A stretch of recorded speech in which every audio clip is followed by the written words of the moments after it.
3 बजे भोरवा में सखी सब जगली उठ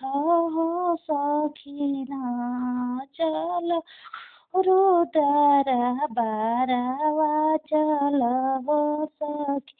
कैसे में चली सखी गुरुद्र बारवाय गोर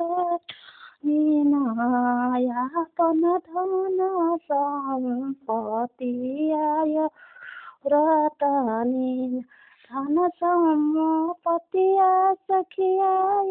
जे छूटी जाइए ठठेरत जैबू सखिया ब्रा दुआरिया ठठेरत जैबू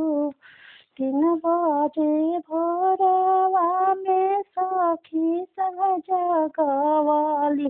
उठ हो सखीना चल गुरुद्र बारवा उठ हो कैसे में चली सखी गुरुद्र बारवा अगोर तनी नायापन पुतवा पतोही अगोर तनी ना पुतवा पतहिया सखिया जे छूटी जाइए अकेले जियरा हो अकेले जियरा हो जैबू गुरुद्र बारवाय जियरा हो